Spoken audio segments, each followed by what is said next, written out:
Pensamiento, reflexión, crítica, temas de actualidad, óptica cristiana, cristianismo hoy, el mundo contemporáneo evaluado desde el prisma de la fe.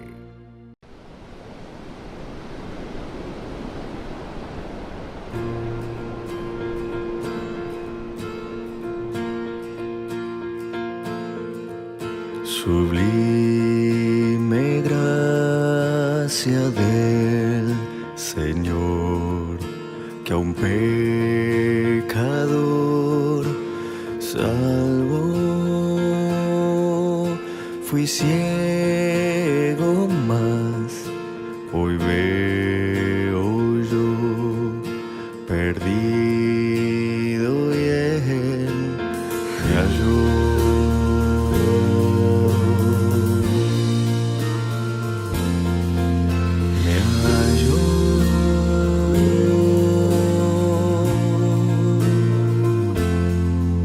Su gracia me enseñó a tener mis dudas, ahuyentó.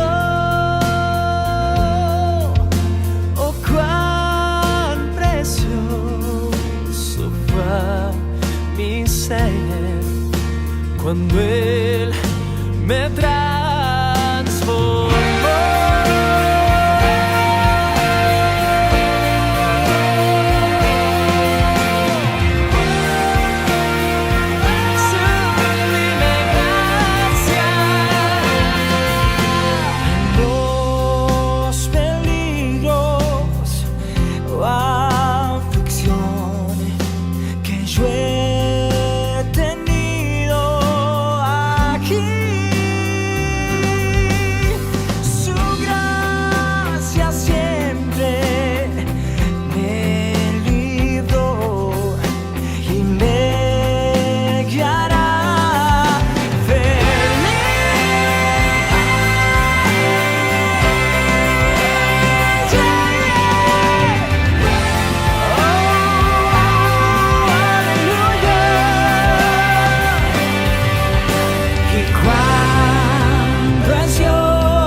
Brillando este cual sol,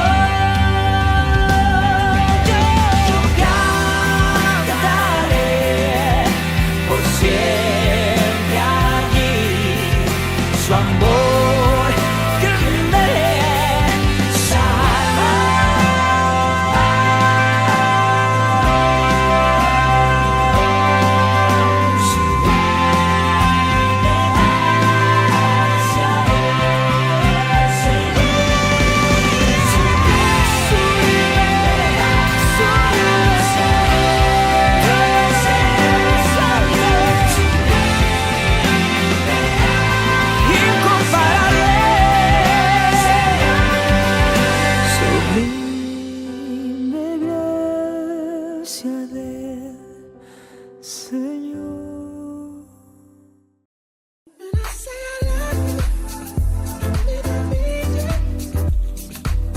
Andrestilos, visajismo, cirugía capilar, queratina, transparencias, colorimetría. Yo necesitaba un cambio de look y sin duda el mejor lugar es Andrestilos. Un servicio profesional, un ambiente agradable y una excelente calidad humana. Calle Zamora, Hotel Intercaribe, Local 1.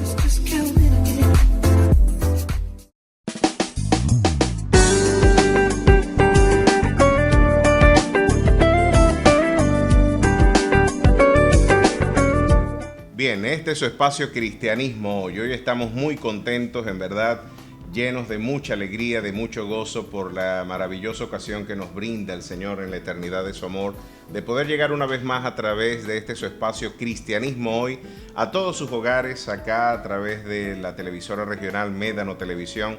Damos gracias al Señor por esta maravillosa ocasión. Y hoy, en verdad, Cristianismo Hoy se está vistiendo de lujo con la presencia de un extraordinario, maravilloso hombre al que yo le debo más de lo que él puede entender. Yo soy de la opinión de que el hermano que hoy estará bendiciendo este espacio de Cristianismo Hoy, solamente la eternidad revelará no solamente la deuda que yo guardo en términos de formación teológica y pastoral, sino yo creo que el continente y gran parte de los lugares donde él ha tenido la bendición de poder ministrar la palabra del Señor, yo estoy seguro que todos comparten la misma opinión. El hermano Gerardo de Ávila, este extraordinario mentor, pastor, amigo, en verdad ha sido una extraordinaria bendición para la vida, no solamente de este servidor, sino también de lo que yo considero es el evangelio latinoamericano.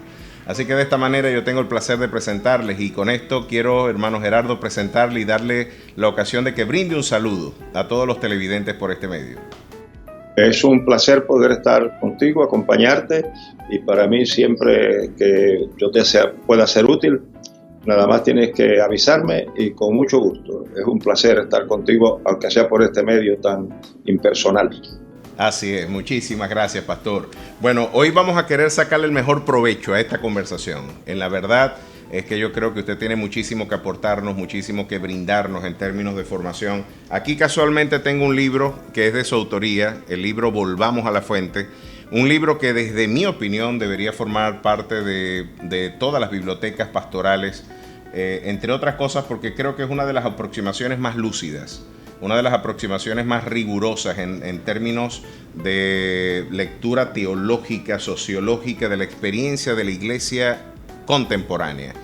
Estamos ante el fenómeno que Marshall McLuhan llamaba la aldea global, en este mundo de interdependencia mediática, en este mundo de globalización informática, y la iglesia como una representación estadística y demográfica de gran parte de la experiencia sociológica posmoderna, no ha escapado a gran parte de las crisis que el mundo posmoderno nos ha brindado. A nosotros nos gustaría escuchar su opinión en torno a cuál es la condición de la iglesia contemporánea, cuál es la condición desde su lectura con más de 64 años de ministerio en nuestro continente y también en Europa. Yo creo que usted ha sido un testigo de excepción de lo que la iglesia ha tenido que afrontar. ¿Cuál es su lectura de la iglesia de hoy? El problema serio de la iglesia de hoy es su enajenación de la fuente de su fe. Las Sagradas Escrituras han desaparecido del púlpito de la mayoría de las iglesias.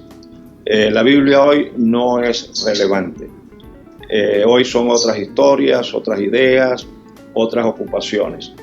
Por ejemplo, yo fui invitado hace muchos años para unas conferencias que ellos titularon La liberación del hombre hispano desde la perspectiva cristiana. Al hacerlo eso, al ponerlo ese título, pues la fuente de autoridad que dejaban era el Nuevo Testamento. Yo preparé mi trabajo basado de esa forma, y cuando vino la parte de la discusión, un joven pastor se puso de pie y entonces dijo: el expositor ha sido muy simplista en su presentación, y empezó a citar teóricos sociales. Cuando él acabó de hacerlo, yo le dije: mira, para lo que tú has hecho no hace falta otra cosa que las bibliotecas. Yo pude haber hecho eso, pero a mí me invitaron para hacer una presentación desde la perspectiva cristiana, y la única fuente de autoridad del cristianismo es las Sagradas Escrituras. Yo no podría haber justificado desde una posición cristiana citando a todos los autores que tú has citado. Ese es el gran problema. Un amigo mío, que pastor de muchos años, la denominación a la que él pertenecía o pertenece todavía, hace muchos años que no lo veo, le permitía cada ciertos años regresar al seminario para lo que ellos llamaban un curso de refrescamiento, y fue a tomarlo en un importante y prestigioso seminario de la ciudad de Nueva York, un seminario considerado liberal, y el profesor le preguntó a los alumnos, que eran todos pastores de muchos años de experiencia, cuál era la opinión que tenía Lucas de Jesucristo, y nadie respondió. ¿Cuál era la opinión que tenía Juan? Y nadie respondió. Mencionó a los 4 evangelios y ninguno levantó su mano para contestar. Pero cuando empezó a mencionar teólogos, particularmente alemanes, que eran en ese tiempo estaban en boga, todos levantaron la mano. Ese profesor de un seminario liberal se espantó de que estos hombres pudieran levantar su mano para decir la opinión que tenían ciertos teólogos de Cristo y no los evangelios. Ahora, yo no sé si ellos no levantaron la mano porque hoy, en algunos lugares, citar nada más que versículos de la Biblia es que eres un ignorante y que lo único que sabes es la Biblia. Para posición tienes que citar autores y si su nombre es complicado todavía mejor. Es correcto. Para que es prestigio. Entonces, citar la Biblia es lo único que conoce es la Biblia. Es que no hay otra fuente para el cristianismo. Así. Y la pobreza que tiene la iglesia hoy es esa. Y por eso es que todos estos ahora modernos apóstoles y profetas han podido hacer lo que han hecho con el cristianismo sencillamente por la ignorancia que tiene la Biblia. Entonces, en última instancia, pastor, ¿usted cree que la crisis que afronta la iglesia contemporánea es la ausencia de la Biblia en nuestro púlpito? Esta en última instancia es la lectura que usted nos brinda. Eso es así, y por eso aquí se atreve a decir uno de los apóstoles que tenemos en Miami, se atreve a decir que el Cristo del Nuevo Testamento no habla hoy, que el Cristo de hoy no habla en el Nuevo Testamento, habla hoy. Es tremendo. Es decir, el tipo ignora que Jesucristo es el mismo ayer, hoy y por todos los siglos. Así es.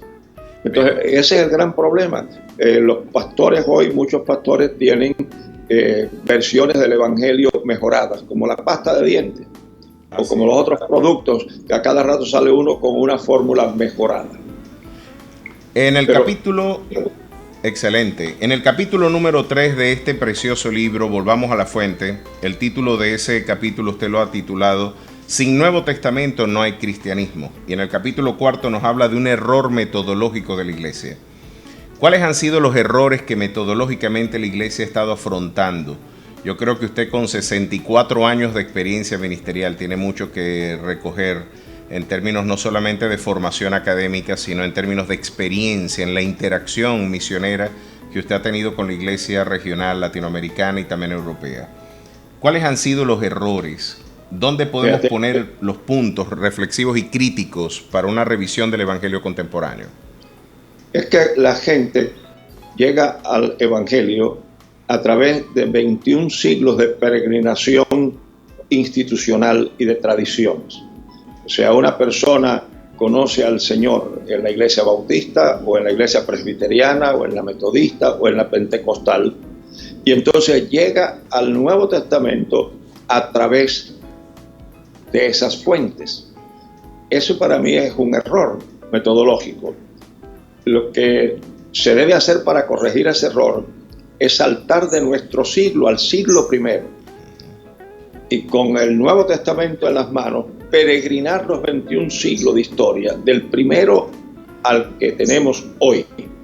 Y entonces criticar esos siglos con la Biblia y no criticar la Biblia con esos siglos. Por ejemplo, yo llego a dar unas conferencias en un seminario y de esos acreditados. Y la primera persona que me saluda, no sé si era un profesor o era algún miembro de la denominación, me da la mano y me dice: yo soy calvinista de hueso colorado. Y bueno, yo me alegro mucho de eso. Pero yo no puedo llegar a la Biblia a través de Calvino, porque yo no uso a Calvino para criticar la Biblia, yo uso la Biblia para criticar a Calvino. Excelente. Por eso, en un retiro de pastores presbiterianos, con los que yo tengo mucha confianza porque he trabajado por muchos años con esos grupos, les dije yo, estamos estudiando casualmente mi libro Volvamos a la Fuente, y cuando íbamos poniendo en el pizarrón la secuencia en que aparecen las denominaciones a través de la historia, yo les dije, por ejemplo, ustedes los presbiterianos que surgen en el siglo XVI con Calvino, para ser exactos 1555. Y yo me rompo la cabeza preguntándome cómo se las arregló Dios sin ustedes por 16 siglos. Es tremendo. Es Y tremendo. entonces, claro, como tengo confianza con ellos, pude decírselo. Y Claro. todos se echaron a reír. Así es. Oye, Pero es que cuando tú conoces a un bautista, pues el bautista promedio piensa que el primer presidente de la convención bautista fue Pedro. Pero si hablas con un católico, no, Pedro fue el primer papa. sí, es Pero cierto. ninguna denominación tiene raíces institucionales en el siglo I.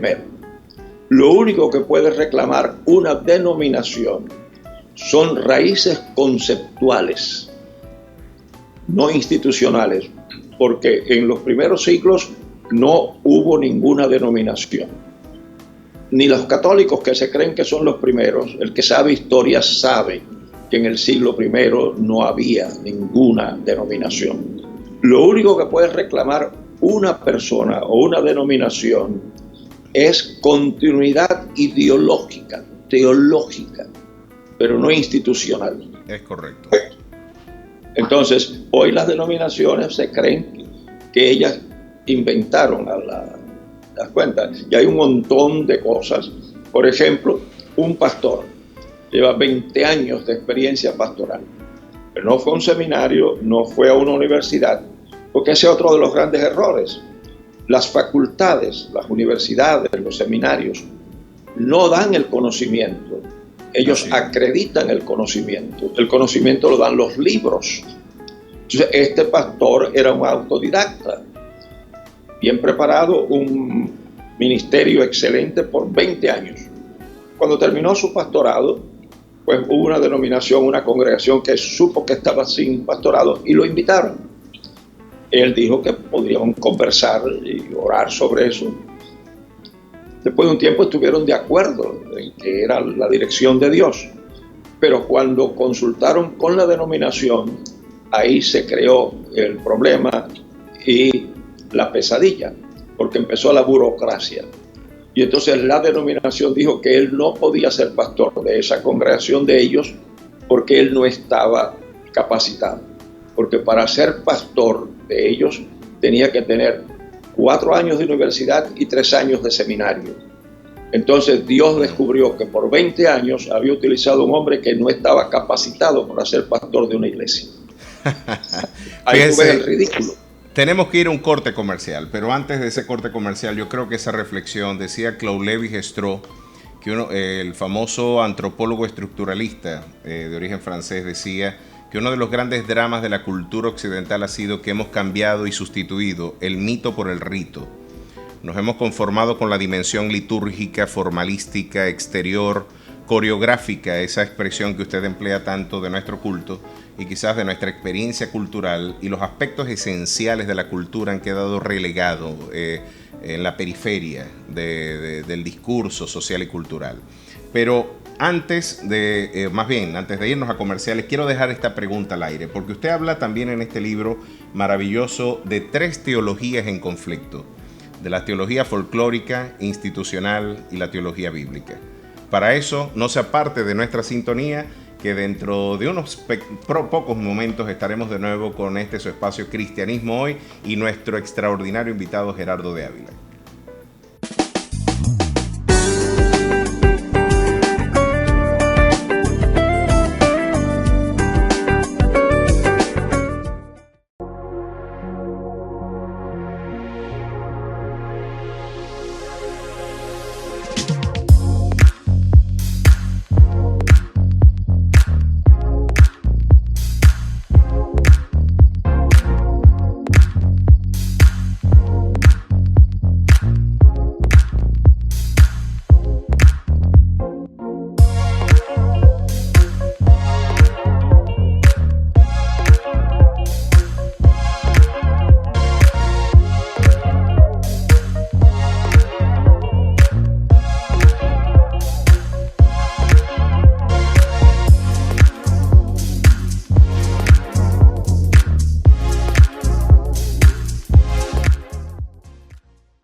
Muy bien, estamos de vuelta en este su espacio Cristianismo Hoy y estamos en una extraordinaria conversación refrescante, terapéutica conversación con nuestro pastor, amigo y mentor Gerardo de Ávila.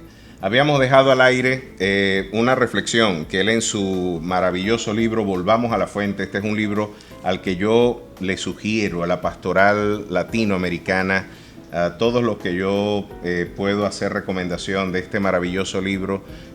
Yo considero que aquí tenemos unas sabias instrucciones de un hombre que por más de 64 años ha sido un testigo de excepción de gran parte del desarrollo del Evangelio en nuestra experiencia latinoamericana, en nuestra experiencia continental. En este libro hacía mención el pastor Gerardo acerca de 3 teologías en conflicto, de que de alguna manera parece que entran en alguna suerte de litigio, algunas de nuestras concepciones, de nuestras fuentes metodológicas de exposición del Evangelio, y de alguna manera en el capítulo 7, esto nos lo comenta, habíamos dejado al aire que usted nos hiciera mención de a qué se refiere usted cuando habla de estas 3 teologías en conflicto. ¿A qué nos hace referencia en su libro? Sí. En primer lugar, la teología bíblica es la teología que es basada en la Biblia. Ahora, para que sea bíblica, no necesariamente es que esté en la Biblia, porque hay cosas que están en la Biblia que no son bíblicas, son antibíblicas, porque todo lo que está en la Biblia está, y ahí es donde tiene problema alguna gente cuando se les dice que toda escritura es inspirada por Dios.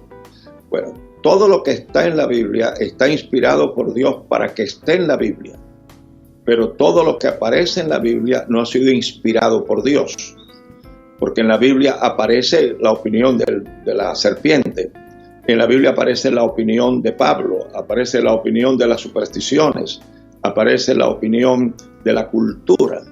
Entonces uno tiene que aislar lo que dicen esas voces de lo que dice Dios, y ahí es donde viene la hermenéutica. Entonces, teología bíblica no es una teología que sencillamente está basada en la Biblia, sino que está basada en la Biblia, tratando la Biblia con el rigor hermenéutico, exegético. Y entonces, de ahí es donde se arma la teología, porque hay muchos pasajes en la Biblia que no puede haber sido Dios, como está el caso, por ejemplo, del estanque donde había multitud de enfermos, y dice que venía un ángel de vez en cuando y movía las aguas. O sea, el ángel no venía el primer martes de cada mes, sino de vez en cuando. Y en la Biblia los ángeles podían ser visibles o invisibles. Hay casos donde el ángel aparece invisible y hay casos donde aparece visible. Ahora, los enfermos que estaban en aquel lugar pueden haber habido con problemas del estómago, pero se nos dice que eran cojos, ciegos y paralíticos. ¿Cómo era que el ángel sanaba? Moviendo las aguas. ¿Qué otro fenómeno, además del ángel, podría ser el que moviera las aguas? El viento. Si el ángel llegaba invisible, ¿cómo sabía la gente si el agua la movió el viento o los ángeles? La otra cosa, ¿a cuántos sanaba el ángel? Al primero que se tirara en el agua. Conciben ustedes a un Dios de amor haciendo una competencia de velocidad entre cojos, ciegos y paralíticos. En sus marcas, ¡pam! Y el primero que se tire lo sanaba. No, eso es una superstición del siglo I que ya no aparece en algunas versiones. O sea, hace falta aislar. Y quizás, eso es teología bíblica. Quizás una de las deficiencias del pensamiento teológico latinoamericano ha sido la ausencia de una articulación sistemática de la exposición bíblica. Y eso, entre otras cosas, por la ausencia de la idea de la coherencia. Uno de los aspectos que yo observo con muchísimo dolor es ver cómo inadvertidamente profundas contradicciones están presentes en el púlpito de la iglesia contemporánea. Hoy, por ejemplo, las tesis de las maldiciones generacionales rivalizan abiertamente con las tesis de la redención, de la justificación, de los bosquejos fundamentales de la soteriología bíblica. Gran parte de los criterios de la teología de la prosperidad, por ejemplo, y sus afirmaciones amileniales rivalizan con la abierta convicción de que Cristo Jesús instaurará un gobierno literal en la historia gran parte de las deficiencias del pensamiento folclórico, amado pastor, y con esto le pregunto también y quisiera escuchar su reflexión, tienen que ver con la ausencia de la coherencia, de un pensamiento auténticamente integral e integrador, al decir de Alfonso Ropero y de gran parte de la exposición teológica en su dimensión sistemática. Sí, lo que pasa es esto, que se filtra mucho en la teología de hoy las ideas de las denominaciones. Por ejemplo, hay denominaciones de donde tú puedes. Por ejemplo, yo estuve en una iglesia bautista en Georgia y estaba allí la que había fundado esa congregación, que era una misionera cubana, anciana, ya está con el Señor. Y entonces yo, con broma, por la confianza que tenía, les dije, Anita los ganó a ustedes para el Señor. Anita los discipuló a ustedes para el Señor. Anita los aconsejaba cuando ustedes tenían incertidumbre. Anita los visitaba a ustedes al hospital cuando ustedes enfermaran. Pero Anita no es pastora. Y entonces se echaban a reír. O sea, hizo todo, es como decir, ladra, tiene rabo, pero no es un perro. Es correcto. Entonces, se da el caso de la denominación que para bautizar tiene que ser un ministro ordenado. Y hay congregaciones que no tienen un pastor, que es un laico, como ellos le llaman, que ese es otro invento de la tradición, porque en la Biblia no hay tal cosa como laicos. Okay. Bien, pero bueno, entonces un laico la atiende, pero este pastor va dentro de 2 o 3 meses a bautizar. Entonces doña Juanita, una ancianita, se entrega al Señor, pero no la puede bautizar el que está pastoreando porque es laico, no está ordenado. Dice, pero va a venir el que la puede. Y entonces pues ella esperó. Al mes llegó el pastor y preguntó por doña Anita. Dice, no, doña Anita falleció ayer, así que la viejita se fue sin bautizar. Ah, caramba. Esa es una teología que no es bíblica. Así es. Porque en la teología bíblica cualquiera puede bautizar si es cristiano. Así es. O sea, no hay un requisito en la Biblia para que tú tienes que ser un ministro ordenado por la institución. Esa es otra de las cosas. La institución no tiene derecho a ordenar. La institución lo que tiene es la obligación de identificar al que Dios ha ordenado para reconocerlo, que es muy diferente.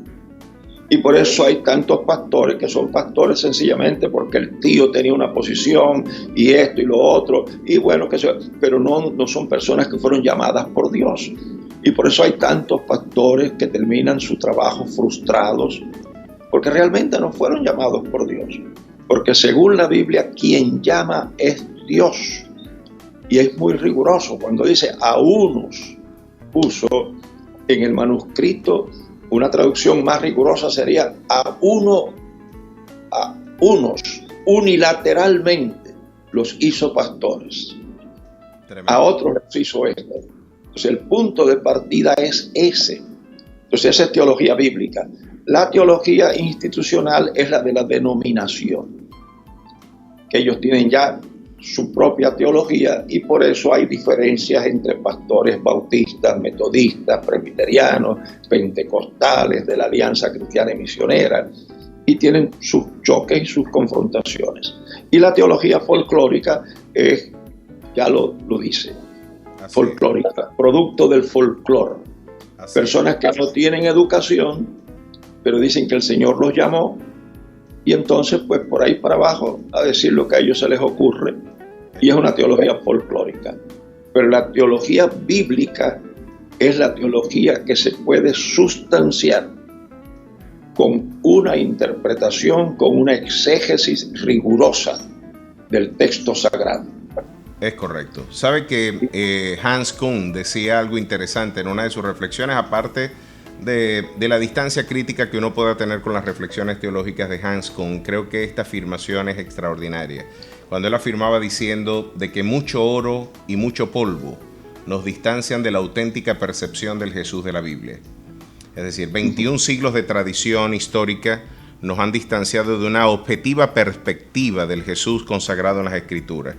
Y esto pasa, entre otras cosas, porque nuestros bosquejos hermenéuticos, lejos de suscribir un modelo gramatical e histórico, en donde una aproximación científica objetiva al documento sagrado hoy está ausente de nuestro púlpito. Hoy nuestros bosquejos son más alegóricos, donde los bosquejos están sujetos a la arbitrariedad subjetiva del intérprete.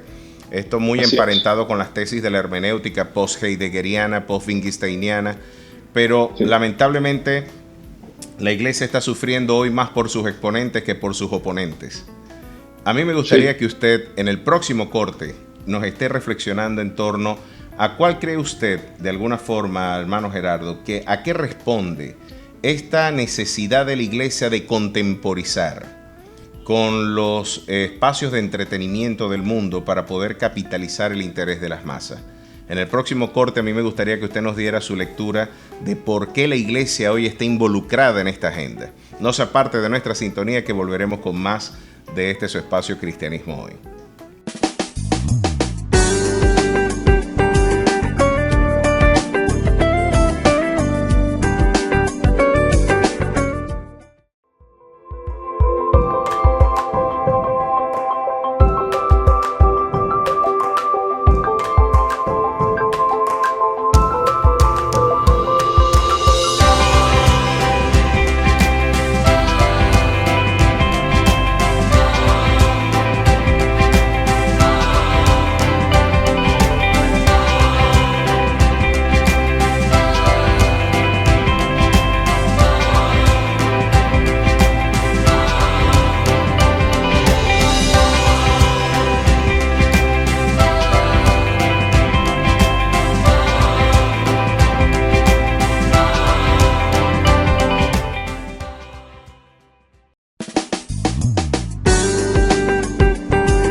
Muy bien, continuamos con su espacio Cristianismo Hoy. Habíamos dejado una pregunta al aire a nuestro amado y querido pastor Gerardo de Ávila.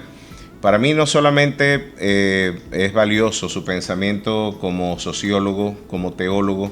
Yo creo que estamos ante uno de los pensadores más lúcidos que tiene nuestro continente en términos de reflexión teológica.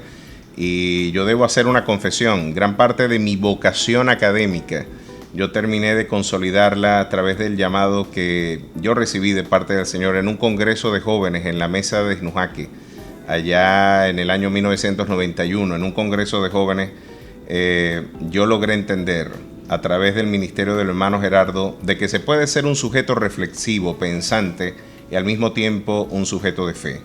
La fe cristiana y el auténtico pensamiento, la auténtica ciencia, de ninguna manera son enemigos. El Dios del átomo es el Dios de la Biblia.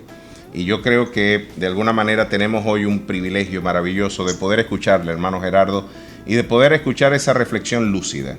Háblenos, dejamos esta pregunta al aire hace unos minutos atrás, en torno a cuál será, desde su lectura, la causa, el origen de que la iglesia hoy esté involucrada en estas agendas sábados sensacionalizadas, las llamo yo, en donde está en abierta competencia con los espacios de entretenimiento del mundo. Fíjate, el gran problema de la iglesia hoy es que ha abandonado el corazón del pensamiento cristiano. Cuando Pablo dice: os ruego, hermanos, por las misericordias de Dios, que presentéis vuestros cuerpos en sacrificio vivo, santo, agradable a Dios, que es vuestro racional culto. La palabra racional en ese manuscrito viene, en el manuscrito la palabra que se usa es la misma raíz de donde viene la palabra lógica. Es decir, que ese versículo se puede traducir que es vuestro culto lógico. Lo que pasa es que hoy la gente piensa que lógica, razón y fe son dos cosas que combaten la una contra la otra. No. La base de la fe cristiana es racional, es lógica. Es más, inclusive el concepto de gozo cristiano no tiene una base sensorial, sino una base conceptual, porque está basada en las promesas de Dios. Cuando la Biblia dice: no te dejaré, no te abandonaré, estoy contigo todos los días, el cristianismo está fundado en promesas de Dios. Es la parte conceptual. Por eso yo le digo a la gente que yo me dedico al evangelio y a la enseñanza, a la parte conceptual de la fe. Yo podría usar recursos de psicología porque parte de mi educación tiene que ver con eso. Pero ¿qué sucede? Que toda respuesta o conclusión a la que tú llegas como respuesta a un estímulo dura lo que dura el estímulo. Así es. Por eso la gente el domingo en la iglesia siente a Dios, siente el aire del cielo, siente también el calor de las pailas del infierno cuando lo amenazan con la condenación. Pero eso le pasa tan pronto se acaba el culto. Por eso fue que yo, siendo pastor cerca del Canadá, llegó una misionera que había sido maestra mía en Cuba, un ministerio extraordinario. Y cuando ella terminó de hablar, pues la gente pasó al frente llorando y la levantaron las manos y todo eso. Yo dije, miren hermanos, yo me reservo el derecho de esperar unos días. Si dentro de unos días yo veo nuevas criaturas, vidas cambiadas, Dios estuvo con nosotros hoy y nos habló. Si yo veo la misma gente, lo que ocurrió aquí fue metal que resuena y címbalo que retiñe. Por eso que algunos dicen que yo no tengo fe, que yo no tengo el Espíritu Santo, que yo soy un frío, que yo soy un cerebral. Sí, sí. Pero es lo que justifica el cristianismo. No es sanar enfermos, ni resucitar muertos, tener visiones. La Biblia dice, por sus frutos los conoceréis. Amén, amén. Que valida el cristianismo es conducta. Así es. No, la Biblia dice que en aquel día le dirán al Señor, en tu nombre echamos fuera demonios, en tu nombre sanamos enfermos. Y Él le dirá, no os conozco, apartaos de mí, obradores de maldad.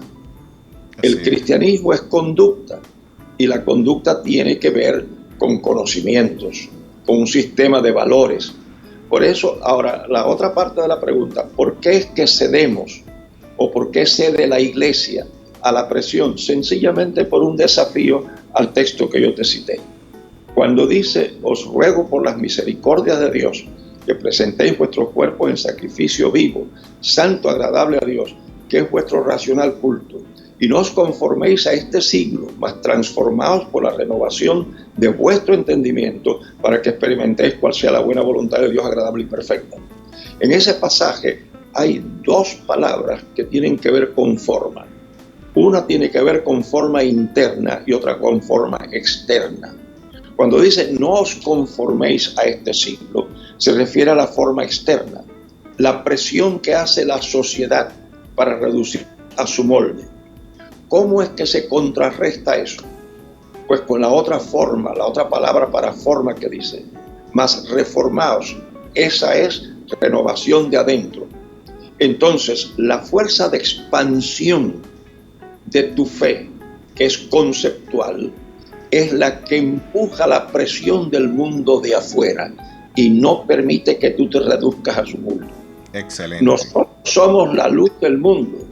Excelente. No es el mundo la luz de la iglesia. Así es.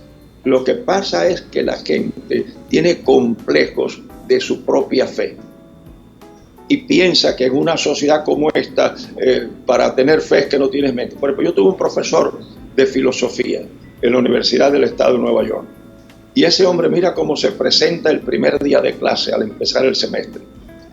Padre es ateo y mi madre es agnóstica. Ya ustedes saben lo que salió de ese matrimonio. Y él barría el piso con la religión. Y él decía que Cristo no era un personaje histórico. Pero un día en una clase yo le dije, doctor, ¿usted cree que George Washington existió? Me dice, of course, con esa arrogancia. Sí, pues desde luego. ¿Y cómo usted lo sabe? Porque los documentos de la historia lo dicen. ¿Y cómo usted sabe que esos documentos de la historia no están manipulados? Así es. Toda información de segunda mano es un acto de fe. Usted no fue vecino de George Washington. Toda información de segunda mano es un acto de fe. ¿Usted cree que George Washington existió y no cree que Cristo existió? Yo creo que los dos existieron. Bueno, y esa es una tesis que aún Roland Barthes, uno de los que integra la escuela de los análisis, suscribe. Así es. ¿Te das cuenta? No pudo hacer más nada. Lo que pasa es que la gente está atemorizada porque no acaba de descubrir que el cristianismo es racional, altamente racional. Mi trabajo en universidades ha sido, y yo he estado en universidad católica, universidad protestante, del Estado, privada, y mi trabajo ha sido en apologética, que es la defensa racional de la fe. Todavía en ninguna universidad han podido ridiculizar lo que yo digo. Una vez terminé yo una conferencia y estaban no solamente estudiantes, sino catedráticos, algunos ya ancianos. Y cuando yo terminé la conferencia, me dijeron, tenemos un centro compuesto por ateos, libres pensadores, filósofos, catedráticos.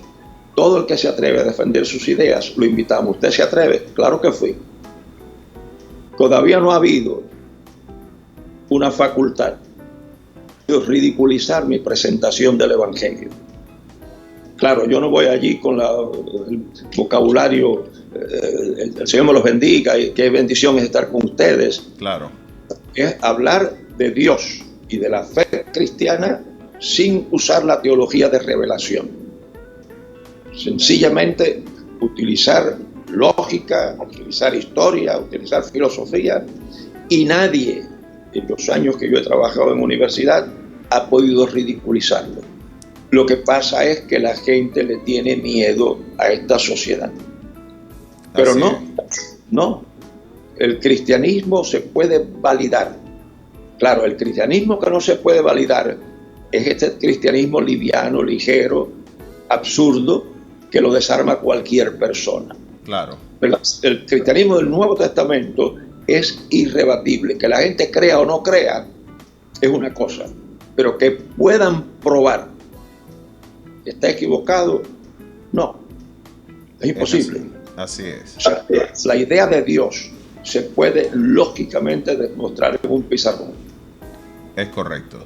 No, extraordinario, maravilloso. Y entre otras cosas porque el Dios del átomo es el Dios de la Biblia. No hay tal cosa como una contradicción, y este es uno de los aspectos maravillosos de la coherencia de la cosmovisión cristiana. En una reunión de estudiantes que no permitieron que se usara la universidad porque había mucha influencia marxista, hace muchos años, el año 65. Y entonces, cuando usaron un cine entonces, y para allá se fue toda la muchachada esa. Y cuando yo terminé en la discusión, se para un muchachito jovencito y dice, Dios no existe, de la nada nada existe, y si de la nada nada existe, ¿de dónde vino Dios? Entonces yo les dije, usando el vocabulario marxista, les dije, camaradas, se me ha encomendado una triste misión esta noche, y es comunicarles a ustedes que ninguno de ustedes está aquí, porque si de la nada nada sale, ¿de dónde rayos salieron ustedes? Es así. Es así. Vamos a un próximo corte, amado pastor, y quería dejar esta pregunta al aire, esta inquietud, esta reflexión.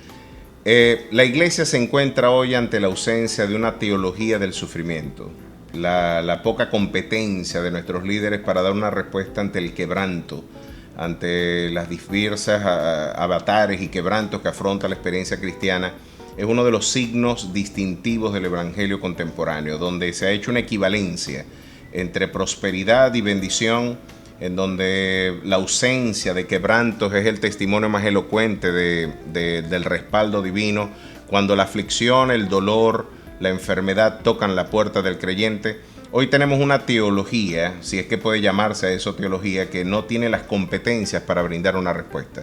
Me gustaría escuchar su opinión en torno a la teología del sufrimiento y qué respuesta tiene las Sagradas Escrituras al creyente en su sufrimiento. No se aparte de nuestra sintonía, que continuaremos con más de su espacio Cristianismo Hoy.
Muy bien, continuamos con su espacio Cristianismo Hoy y continuamos reflexionando, charlando en esta maravillosa, extraordinaria charla con el pastor y amigo, mentor Gerardo de Ávila. Veníamos reflexionando en torno a gran parte de los aspectos de la disfuncionalidad de la iglesia contemporánea, cuáles eran sus motivos, cuáles son sus agendas, cuáles han sido de alguna forma, cuál ha sido la anatomía de gran parte de la disfunción de la iglesia posmoderna en su diálogo intercultural. Dejamos una pregunta, una inquietud al aire, y en esta ocasión tiene que ver con la ausencia de una respuesta consistente y coherente de la pastoral ante el problema y el drama del sufrimiento. Me gustaría escuchar, amado pastor, su reflexión en torno a la idea del sufrimiento. ¿Por qué la teología contemporánea, si es que podemos llamar a eso teología, no tiene las competencias para brindar de alguna forma una respuesta de consuelo ante el quebranto del creyente? Fíjate, la iglesia que se ha desarrollado es lo que yo llamo una iglesia triunfalista, que es distinto a una iglesia triunfante. La iglesia de la Biblia no es triunfalista, es triunfante. Pero hoy hemos inventado un evangelio que por la fe podemos resolverlo todo. La gente ofrece, y me da mucha gracia cuando dicen: te declaro sano, te declaro esto, te declaro bendición, te declaro riquezas. Eso es parte de la teología folclórica. La Biblia no tiene bases para eso. Fíjate, oí decir que alguien escribió un libro, creo que de las 24,000 promesas de la Biblia. Yo dije, bueno, si eso es así, el próximo proyecto es que escriba las 24,000 condiciones de esas 24,000 promesas. La fe cristiana es una fe de contrato. Así era en la tradición judía, y tenía el sentido de contrato en el sentido jurídico de la palabra. Entonces, tú puedes leer un contrato, no sé cómo lo hacen allá en Venezuela, pero por acá todo te lo ponen en letras grandes, las cláusulas, las principales, pero al terminar el contrato escriben en una letra muy pequeñita unas cláusulas, que es lo que llaman los gringos small print. Entonces tú compras un carro y en la primera cláusula dice: este carro tiene garantías. Te vas al mes, rompe el carro y vienes con el documento, con el contrato. Mira que dice: sí, pero usted leyó abajo. No, dice, abajo dice garantía por 15 días. Y ya usted hace un mes que lo compró. Esas son las letras pequeñas. La Biblia tiene un montón de promesas. Todo lo que pidieres al Padre en oración lo recibiréis. Todo esto y esto y esto y un montón. Pero hay un versículo que la gente le pasa por arriba. Si demandamos algo según su voluntad, Él nos oye. Y la Biblia, y ese es un principio hermenéutico, no se puede tomar con segmentos aislados, sino hay que tomarla en un conjunto.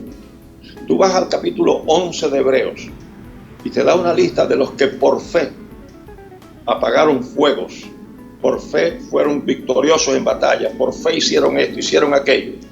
Y entonces tienes otra lista que dice: pero otros fueron aserrados, otros fueron vestidos con pieles de ovejas, anduvieron errantes por cavernas.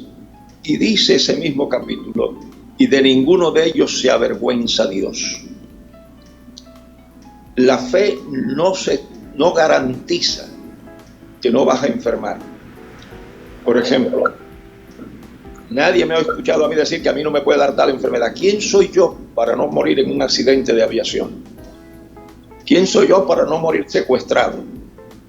Ahora, yo nunca, fíjate, yo podré morir en un accidente, pero nunca accidentalmente. Amén, amén. Entonces, ¿qué es lo que sucede?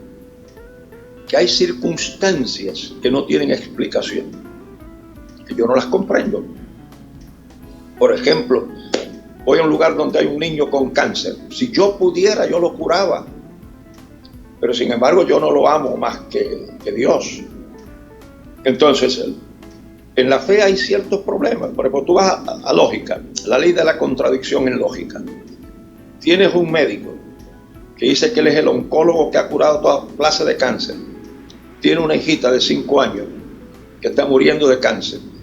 Y él, sentado al lado de su camita en el hospital, dice: esto es lo más que yo amo, esta es mi vida. Y la niña muere.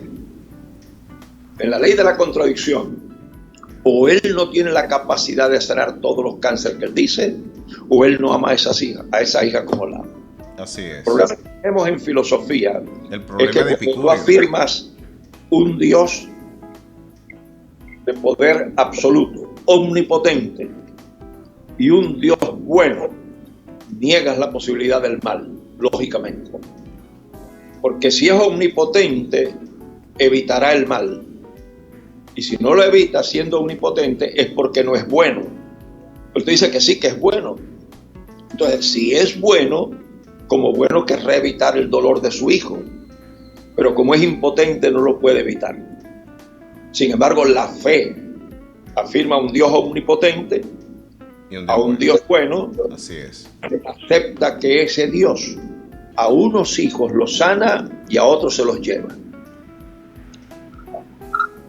La validación de la fe no es si me sano o no me sano. La validación de la fe viene en esto, en la calidad de la muerte.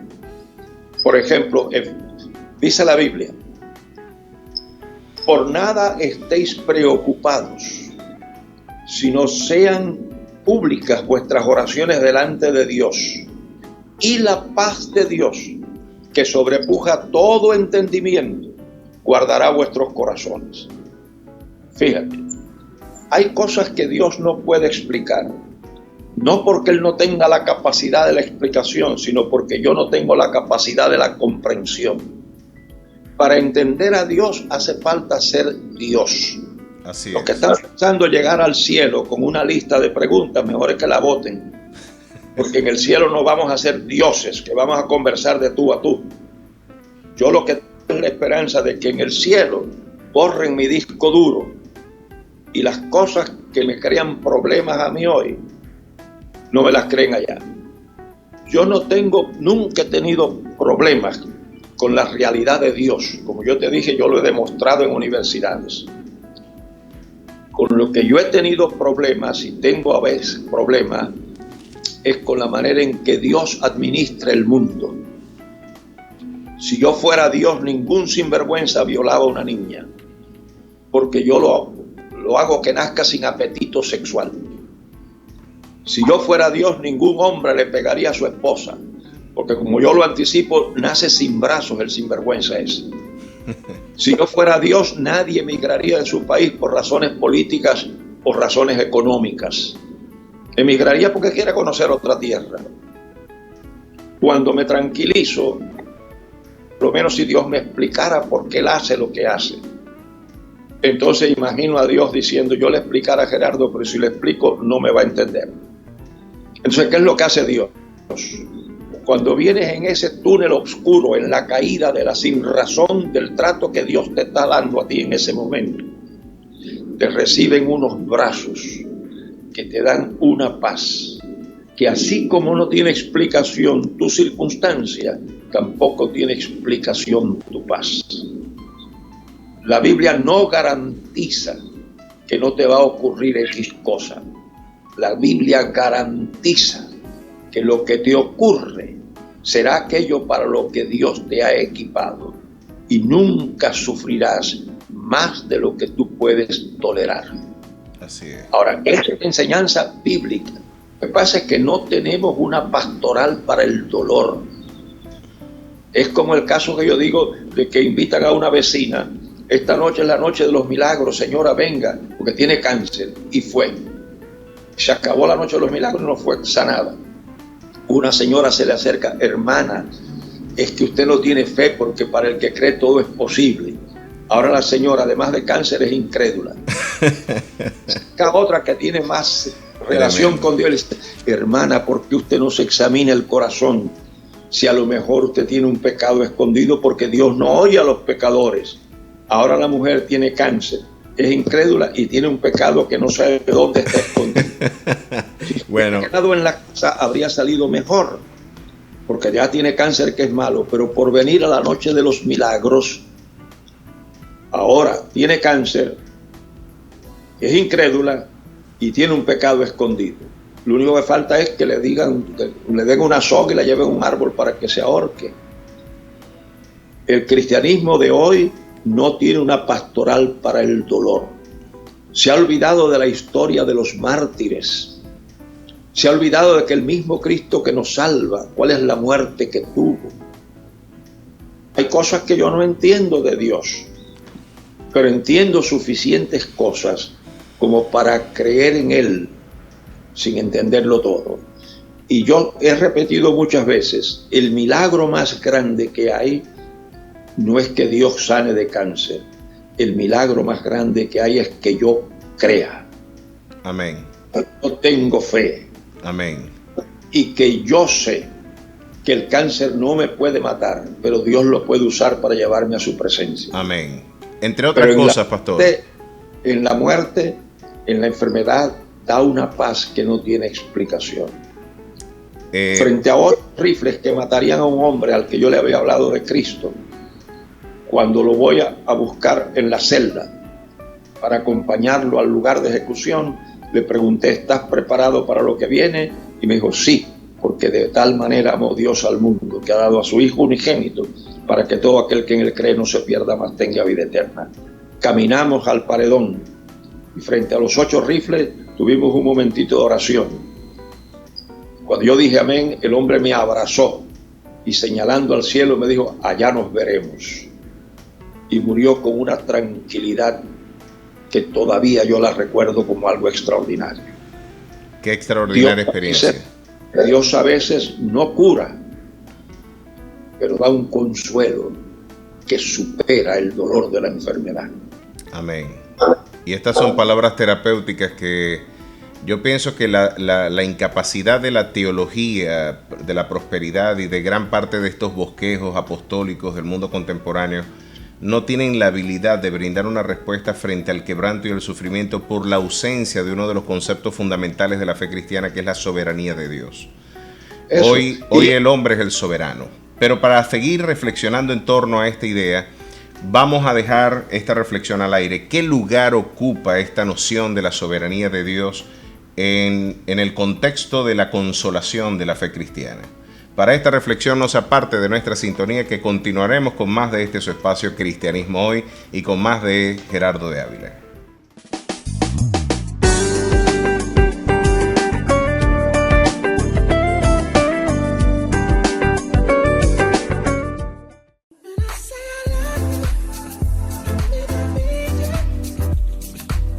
Andre Estilos, visajismo, cirugía capilar, queratina, transparencias, colorimetría. Yo necesitaba un cambio de look y sin duda el mejor lugar es Andre Estilos. Un servicio profesional, un ambiente agradable y una excelente calidad humana. Calle Zamora, Hotel Intercaribe, Local 1.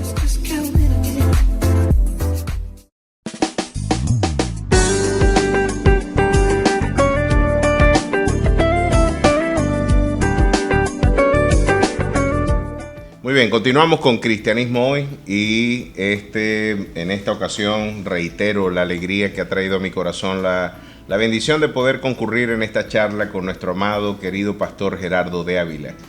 Dejábamos abierta en el corte anterior una reflexión que para mí es sumamente relevante, pastor. Tiene que ver con la noción, esta piedra angular de la teología cristiana, que tiene que ver con la noción de la soberanía de Dios.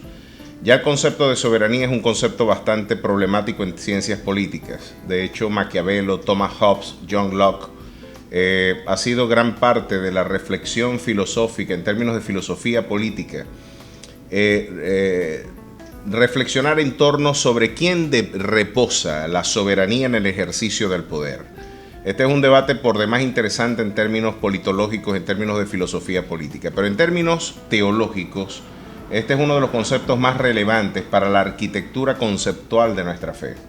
¿Qué tiene que decirnos usted con referencia a esta noción de la soberanía de Dios y cuál es su lectura en torno a cómo la teología contemporánea ha interpretado el ejercicio de su soberanía? Fíjate, cuando tú estudias teología mitológica y estudias teología bíblica, descubres una diferencia fundamental, radical. La soberanía en la teología mitológica es una soberanía absoluta, es una omnipotencia absoluta. Por eso los dioses mitológicos pueden decir verdad o decir mentira a su discreción. Pueden engendrar una hija y violarla si ellos quieren, porque son absolutos, soberanos. Pero el Dios bíblico no tiene una soberanía absoluta, sino relativa. Ahora, ¿por qué es relativa? Porque en su soberanía absoluta, Él optó por relativizarla para definirse como un Dios moral.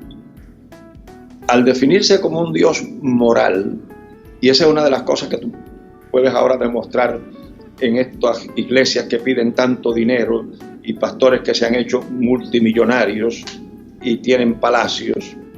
Cuando tú oras, el pan nuestro de cada día, dámelo hoy. Si el pan que llega a tus manos lo manda el Dios de la Biblia, nunca lo mandará a través del fraude, del engaño, de la manipulación o del robo. Cuando tú dices, ponga $1 en la ofrenda y Dios le va a dar 10, tú estás manipulando la avaricia humana. Dios no hace esas cosas. Entonces, al Dios definirse como una entidad moral, Él nunca hará nada que sea inmoral. Por eso es que cuando tú piensas en la eternidad de Dios, yo la imagino como 3 líneas. En una línea está lo que Dios quiere para ti. En otra línea están las opciones de la libertad. Porque el problema del mal es otro de los problemas con los que se lucha. San Agustín luchó mucho con eso y otros han luchado. ¿Quién hizo el mal? Bueno, Dios no puede hacer el mal real porque es moral. Pero al ser moral y querer hacer un hombre libre, el mal tiene que existir. Entonces, como Él no lo hace, mira cómo yo lo he resuelto para mi consumo privado. Okay. Dios no hace las palabras, pero hace el abecedario. Si tú tomas la L, la A y la M y las organizas de esta manera, M-A-L, creaste el mal. Pero si tú tomas esas letras y le agregas una S y lo armas en el idioma inglés y pones A-L-M-S, alms, creaste la limosna. Es un acto de caridad. Dios no creó el mal ni creó la limosna. Dios creó las letras. Y entonces ahí se demuestra que hizo un ser libre. Yo las puedo organizar de una manera y tú las puedes organizar de otra. Entonces, la delincuencia no es una imposición de la soberanía de Dios, porque en esas 3 líneas que yo te hablo, aquí está lo que Dios quiere, el hombre honesto. Y hay una línea donde está el hombre honesto y el hombre deshonesto. Ahora, por eso mi oración después de años de ser cristianos concluyó de esta manera: como yo no sé lo que será el mañana y lo que parece que será una buena cosa mañana puede ser terrible, pero lo que parece que será malo mañana puede que sea bueno, pero como yo desconozco eso, entonces mi oración es: Señor, lo que yo quiero en mi vida es lo que tú tienes atesorado en la eternidad de tu amor. Amén. Entonces yo escojo. No, yo le pido a Dios que escoja por mí, porque Dios sabe esto que parece bueno hoy, si seguirá siendo bueno mañana o malo. Y la condición del ser humano hoy deriva del mismo ser humano. ¿Por qué hay países en el que la gente vive como vive? Porque hay países que llega un inmigrante y a lo poco tiempo forma parte del gobierno de ese país. Hay países donde tú tienes que pasarte 4 o 5 generaciones para que puedas llegar a algún lugar. ¿Qué es lo que lo hace? ¿Por qué un hombre que migra de un lugar donde hay lucha y pobreza, por qué llega a otra ciudad, a una nación donde al poco tiempo es un comerciante exitoso? Entonces tienes que ver entonces que no reside en el hombre, sino en el sistema que el hombre crea. Ahí es donde está el problema. O sea, Dios no pone riquezas ni pobrezas. No. Ahora, fíjate, hace poco que uno de estos apóstoles declaró a Venezuela que había muchos negocios, creo que hace un año lo hizo, hace 2 años, muchos negocios y muchas cosas, y mira cómo está. Declaró que en Argentina iba a haber un presidente cristiano y el presidente que salió es budista. Porque esas son cosas, torpezas que la gente siempre está declarando. Esta gente declara esto y declara lo otro. No. Un país llega a ser lo que los ciudadanos de ese país determinan que sea. Dios no determina que un país es pobre y un país es rico. Es el sistema que esa gente tiene. Ahora, la soberanía divina tiene la discreción también para interrumpir unilateralmente gran parte de la arbitrariedad del hombre, ¿no? En este caso, 1 Samuel capítulo 2, verso 6 afirma de que Jehová mata y él da vida. Él enriquece y empobrece, abate y enaltece. Esta es una definición fundamental en términos teológicos.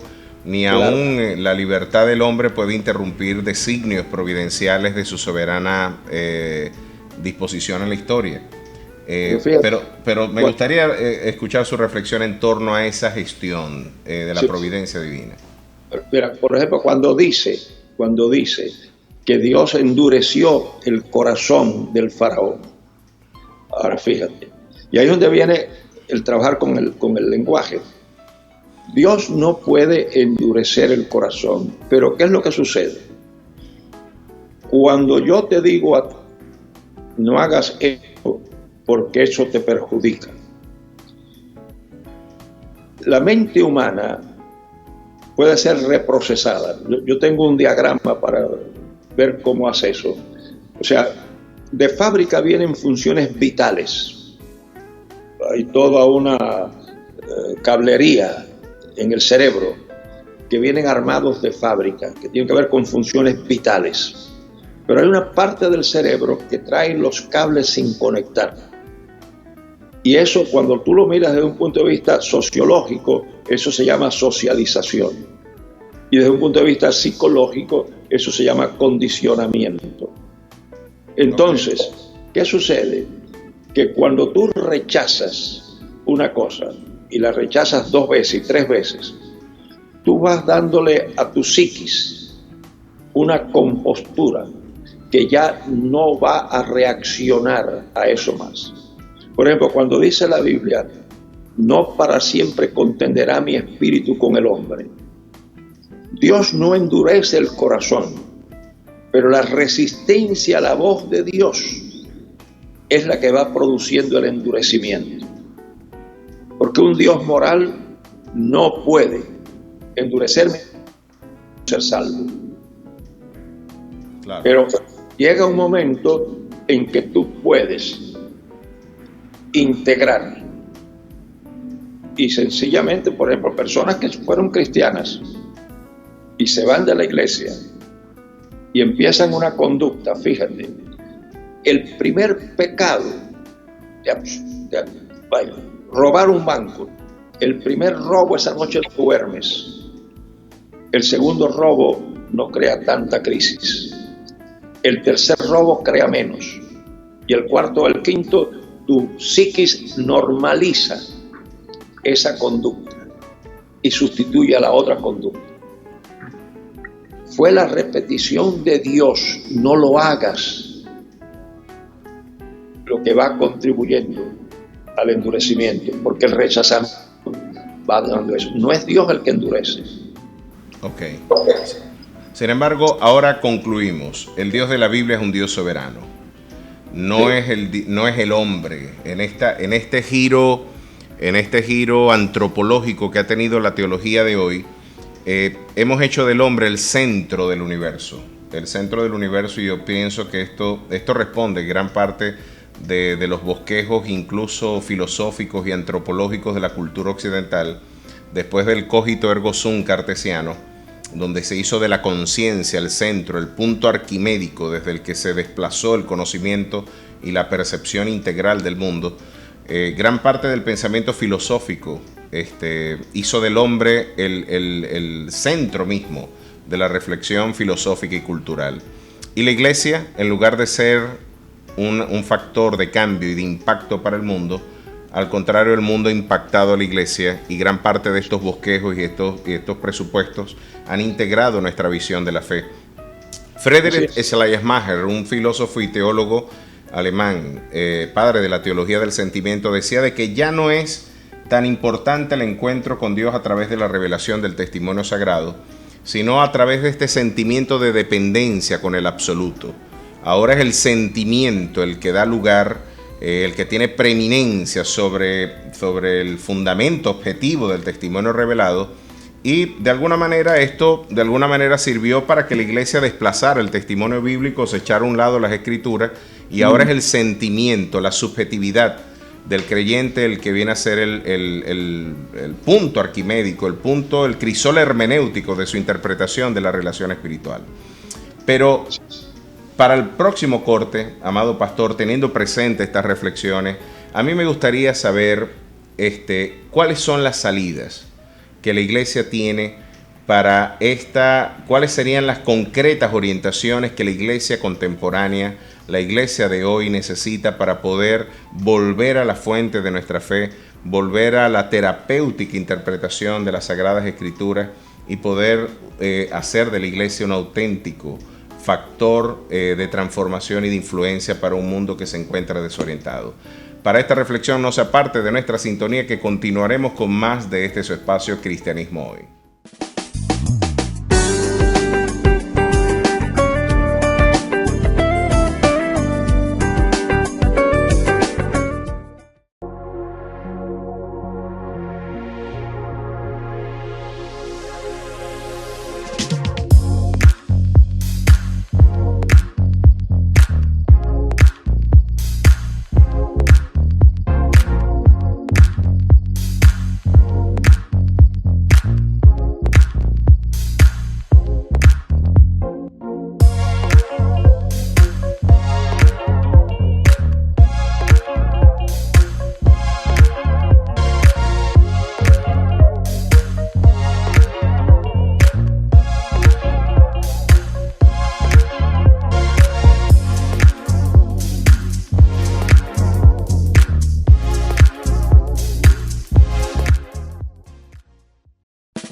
Estamos de vuelta en su espacio Cristianismo Hoy. Estamos, como les he reiterado en los distintos cortes, muy contentos, en verdad muy alegres de poder tener esta charla maravillosa con nuestro amigo, pastor, mentor y uno de los pensadores del pensamiento cristiano latinoamericano más lúcidos que disponemos en el mundo actual, de nuestro hermano Gerardo de Ávila.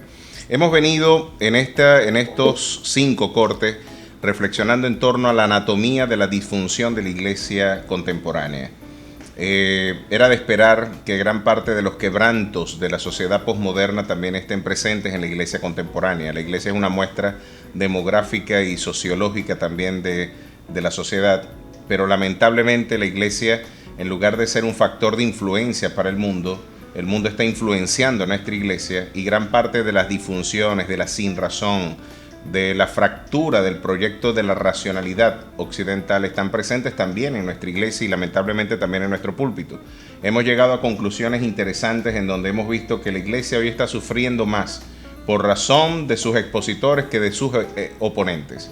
Pero después de este bosquejo bien interesante, pastor, que usted nos ha brindado con 64 años de ministerio, de lucidez reflexiva, vendría muy bien entonces el momento para la orientación terapéutica y pastoral.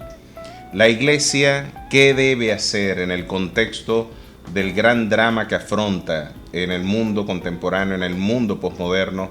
¿Cuál debe ser la respuesta de la iglesia frente a estos nuevos desafíos? Fíjate, el primer punto que tú mencionas, yo mencionaba en el libro de la universalidad. El haber fraccionado la iglesia en tantos grupos y en tantas denominaciones ha debilitado. Yo creo que la iglesia es una sola, por eso es que yo trabajo con todas las denominaciones, y cuando yo estoy en una iglesia bautista esa semana, cualquiera pensaría que yo fui el que fundé la convención bautista. Yo estoy allí, esa es mi iglesia con todo mi corazón y para servirlos. Estoy en una presbiteriana, en una pentecostal, en la que sea, porque yo no hago esas divisiones y esas diferencias de grupos y de denominaciones. Para mí hay una sola iglesia. Amén. Y en el cielo habrá una sola iglesia. Así es. Entonces, el gran problema, y ahí viene lo del señorío de Cristo, a veces hay denominaciones que tienen muchos recursos, pero muy poca visión. Y hay otros grupos que tienen mucha visión, pero pocos recursos. Yo pienso que es que Dios piensa que Él puede mover fondos de una cuenta a otra, porque si son de Él todas. Pero no, eso no ocurre así. Entonces, no, ellos no son nosotros, y para allí no van ningún fondo. Entonces, la universalidad es que somos una sola iglesia. El pueblo de Dios tenemos una sola cabeza, y los recursos deben de ser usados universalmente también. Entonces, la otra cosa, lo de devolver la iglesia al su propio dueño.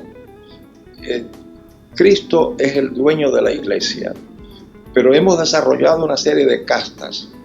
Hoy, por ejemplo, cuando yo le pregunté a un pastor, íbamos en el avión y nos encontramos en el avión, y le pregunto si había leído el libro mío, El Purgatorio Protestante. Me dijo, por arribita. Le dije, ¿qué te parece? Y me dice, para los pastores podría tener un poquito de importancia, para el pueblo lo considero peligroso. Cada vez que me dividen a la iglesia entre pueblo y pastores, me prueban la paciencia. ¿Por qué? Porque todos los miembros del cuerpo tienen diferentes funciones, pero pertenecen al mismo cuerpo. ¿Qué es lo que es un pastor desde el punto de vista del Nuevo Testamento? Pues un miembro de la iglesia que hace un trabajo en particular. Amén. Como el tesorero, como el que limpia el templo, como el que barre, Así es. como la secretaria. En iglesias donde yo he sido pastor, si llega un visitante nunca podría haber descubierto quién era el pastor. Yo me sentaba donde se sentaba la congregación. Nunca, cuando íbamos a comer, yo hacía la fila donde estaba todo el mundo haciendo la fila para comer el día que teníamos una comida en la iglesia. Yo era un miembro de la iglesia que hacía un trabajo en particular, pero no era el dueño de la iglesia, no era el jefe de la iglesia. Así es. Entonces, hoy los pastores piensan que ellos son dueños y hay como una sucesión. A veces el pastor se retira y el hijo queda en su lugar, o el yerno queda en su lugar. Es como si fuera de ellos esto. No. Hay que devolverle la iglesia a Cristo. Amén. Que Él sea el Señor y que nosotros pues nos ayudemos los unos a los otros. Aquí en Miami, una señora que estuvo en casa, amiga de muchos años, a la iglesia donde ella asistía, el pastor había pedido unas ofrendas y unas cosas. Entonces ella va caminando detrás del pastor y para darle la ofrenda lo toca por la espalda. Y el hombre se vira y dice, ¿quién me ha tocado? Y entonces dice la señora, ay pastor, perdón, a mí no se me toca. Dice, perdón, era para darle una ofrenda.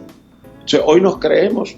Yo tengo un pastor amigo que estuvo en una reunión donde había un evangelista de estos internacionales que sana y echa fuera demonios. Y entonces él me dice que por cortesía quiso ir a saludarlo.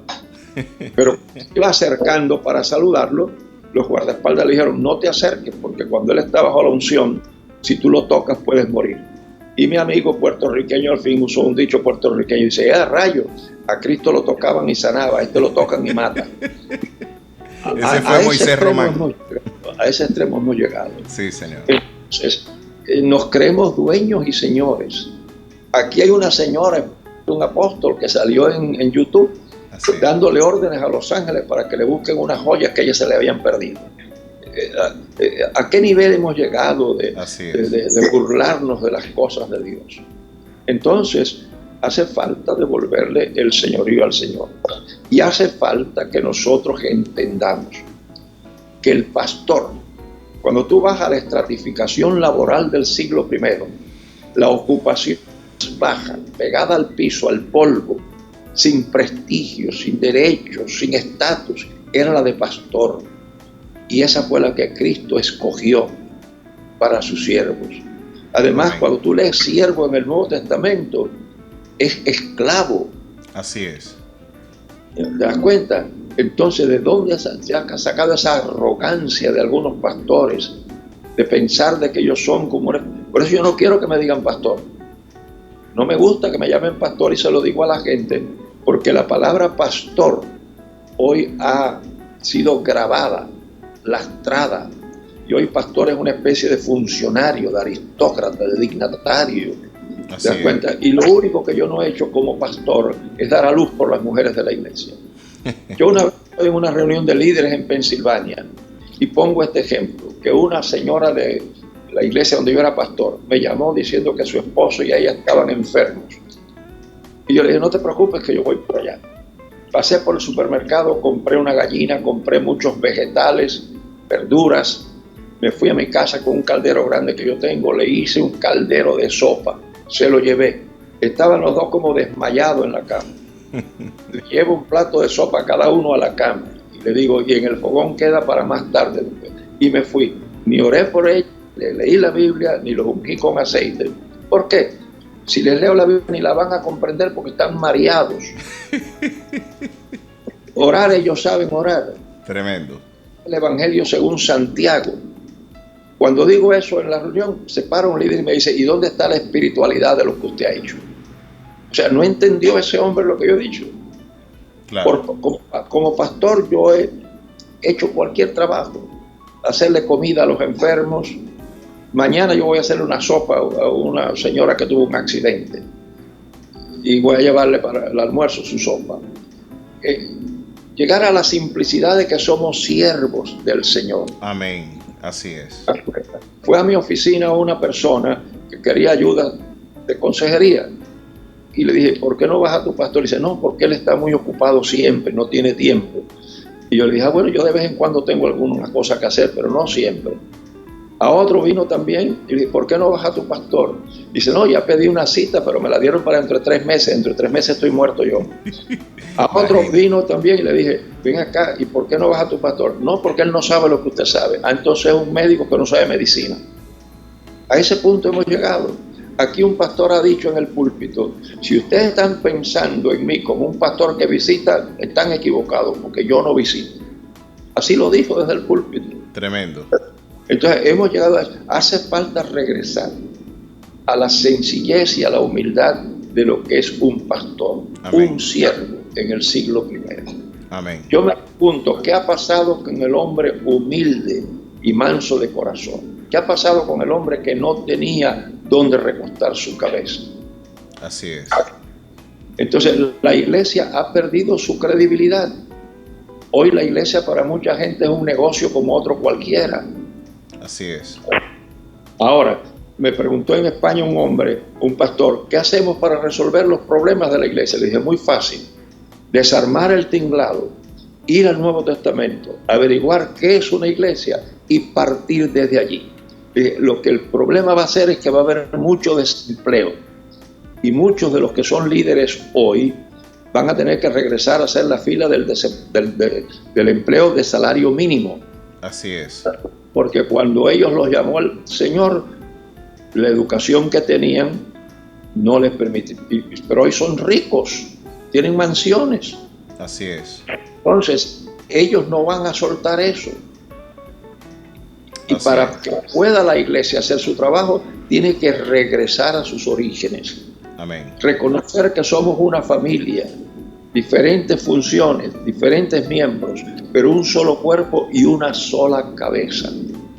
Por eso digo al empezar el libro, antes de redimir al mundo, tenemos que redimir al Redentor. El Señor hoy es un prisionero de los que se llaman su iglesia. Yo te digo una cosa, Jorge, si yo no hubiera deslindado a Cristo de la institución, yo sería ateo. Tremendo. Pero Bien hace lamentable. mucho tiempo que Cristo y la institución que se llama cristiana no es lo mismo para mí. Déjame concluirte con una historia de Cuba. Atuey fue supuestamente el primero que se rebeló contra España. Y cuando los españoles lo capturaron y lo iban a quemar en la hoguera, vino el cura y le dijo, besa la cruz Y el indio le preguntó, ¿para qué tú quieres que yo bese la cruz? Dice, para que vayas al cielo. Y Atuey le preguntó, ¿en el cielo hay españoles? Y el cura le dijo, el cielo está lleno de españoles. Le dijo, mándame para cualquier otro lugar. ¿Fue una reacción contra el cielo o contra el cielo de los españoles? Así es. Entonces yo le he dicho a la gente más de una vez que el ateísmo de hoy no es el ateísmo de siglos atrás, no es el ateísmo filosófico, el ateísmo formal. El ateísmo de hoy es una reacción contra la caricatura de Dios que la Iglesia ha fabricado. Excelente reflexión. No es el ateísmo, es más, en el mundo académico, en el mundo de la ciencia, se está produciendo un sorprendente regreso a la búsqueda de Dios. Así es. Cada día la ciencia se acerca más a Dios.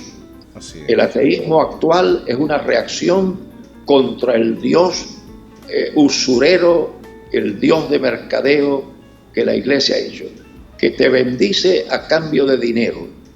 Pon dinero y yo voy a hacer esto por ti. Esa no es la mayordomía bíblica. La mayordomía bíblica es la mayordomía que sale del corazón. Amén. Y por eso estamos como estamos. Amén.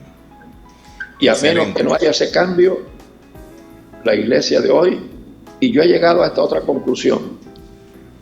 Históricamente, el peor enemigo que ha tenido la Iglesia no es el diablo, no es la política, no es el ateísmo, y actualmente no es la televisión.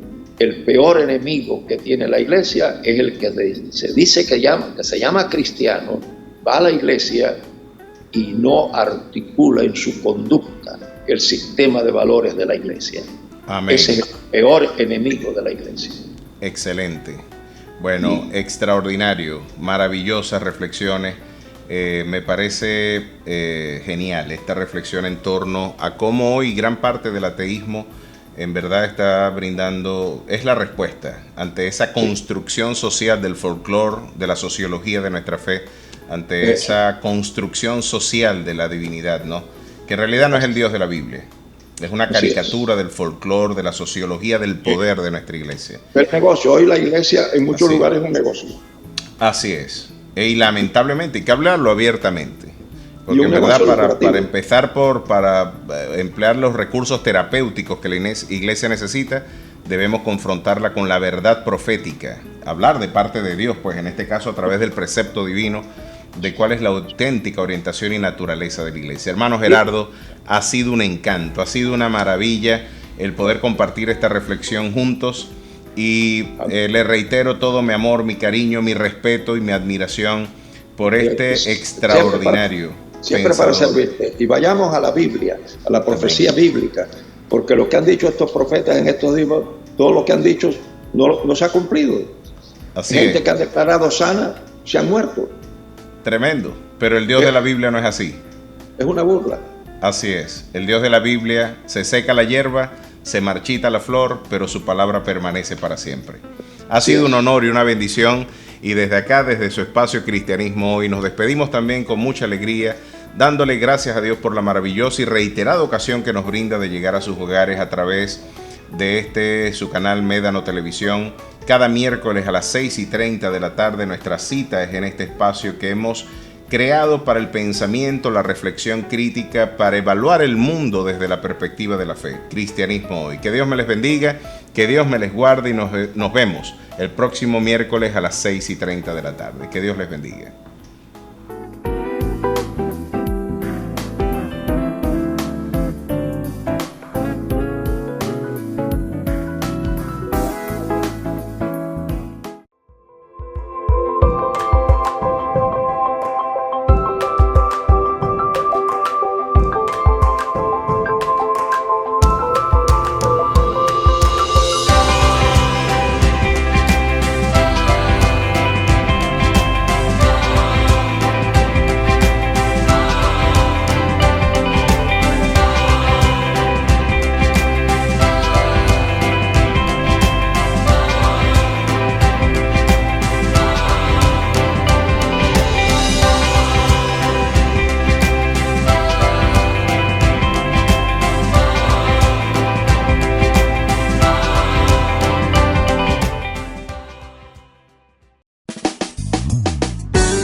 Cristo primero vi la luz y las manchas de